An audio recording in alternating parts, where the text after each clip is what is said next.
Hey guys, it's your boy Sign here, and today I'm going to be talking about more about Sonic Frontiers. Talking about more about Sonic Frontier? I don't know. So although not a lot of information was dropped recently, there's been enough so people can speculate about it, and boy, this is definitely worth speculating about. I had already made a meme based on this, but I also wanted to go into more detail about what I wanted to see. But basically, there was an interview that Takashi Iizuka did with Games Radar where he talked about Sonic Frontiers, and he brought up something that is very, very interesting. Now, throughout the interview, he talks about stuff that we already know, stuff that we're already familiar with, but at one point in the interview, he brings up something that is again very, very interesting. So in this section of the interview, he says, "We pay extremely close attention to getting all the little Sonic details right to make sure that Sonic's signature speed and characteristics remain consistent across every gaming iteration. With Sonic Frontiers, we'll introduce new combat styles to bring Sonic's signature dexterity onto the battlefield, and the new exploration options obviously play into his iconic speedy nature." Now, what's causing the speculation is those three words, new combat styles. The last time that combat has really been a thing, like punching and kicking combat in a Sonic game, was Sonic Boom Rise of Lyric. And let's just say that that game didn't end up too well. Now, this gets me really excited as I really like combat based games like hack and slashes and beat 'em ups. I've been playing a lot of Kingdom Hearts, Persona 5 Strikers. I've been playing Devil May Cry lately. I just really like the genre overall. It's one of my favorite genres next to like platformers and fighting games. Sonic has had his fair share of beat 'em ups and hack and slashes. For beat 'em ups, he has the Werehog and Sonic Unleashed, and he also has Sonic and the Black Knight, which is a speedy hack and slash. Now in this video, I'm going to be explaining my personal idea of what Sonic Frontiers combat should look like using these two games as a base. So let's start off with Sonic Unleashed. Now we know that the Werehog has the best combat in the Sonic series if we were to really like compare Sonic combat that's been in Sonic games. It just has like the most fluid combat.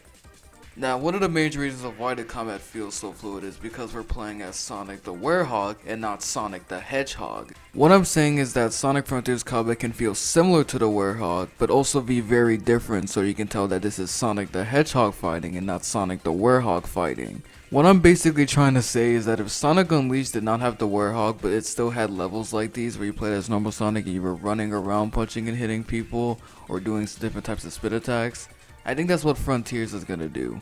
Now, of course, the levels are gonna be more open because this is like, well, not levels, but like, it's gonna be an open zone, and the Werehog already feels open overall. So basically just put normal Sonic in a very open world and just give him punching and kicking moves. But you also have to do it at the speed. But before we get to stuff about speed, let's just talk about like more about the combat. Cause Sonic Unleashed has a mechanic for the Werehog stages that made the combat really enjoyable, and that was unlocking different moves. Now, different moves can be accessed by pressing different button combinations as you increase the strength of the Werehog. So I hope that you can see what I'm kind of getting at here. A very fast-paced combat-based game where you can use different moves at different times and use them in different situations for an enjoyable combat system. You can use the rumored spin shot, you can use the spin dash, the homing attack, and you can do this while being at super duper high speeds. Basically just give Sonic a bunch of different unlockable moves that he can do, so there's a lot of variety when you're beating up robots or whatever you're going to be beating up in this game. I didn't want to just say to take the Werehog and make him go fast, because I feel like that Sonic of the Black Knight already has a good example of what speedy combat should look like. So yeah, let's move on to Sonic and the Black Knight. Now, having good combat setup is one thing, but having Sonic still go fast while doing that combat is another challenge overall, and I feel like that this game does it right. Now again, there's another gimmick here because Sonic has a sword. So what we're gonna do is just take away Caliburn. Caliburn is gone. So now we have a different setup here. So when you're first starting off in Sonic and the Black Knight, you can definitely run around while swinging your sword, but you definitely slow down a bit.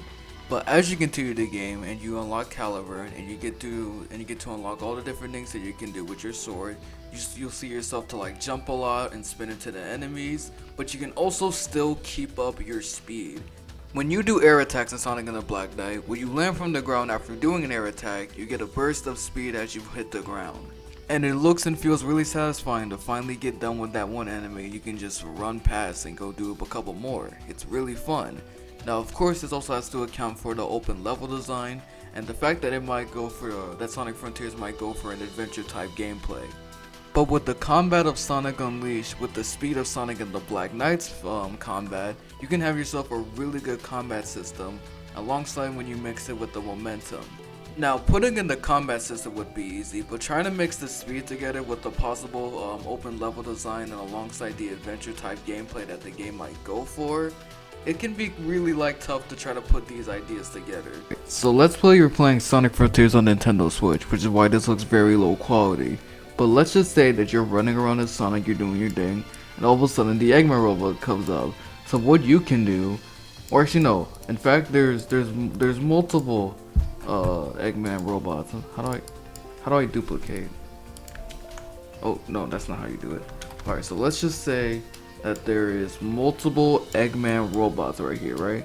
Let's just put two of them. Let's say there's multiple Eggman robots. What you can do as Sonic is that you can hold on. What you can do as Sonic? Oh no. What you can do as Sonic is that you can run, and then you can hit the robots with like a special move, like a zoom. You hit them super fast, and he goes flying. Then, like after you hit him and you hit him with an air attack, you land on the ground, run around, go for the other dude, and then the other dude gets knocked out, and then you're running, and here's that gust of wind trailing behind him.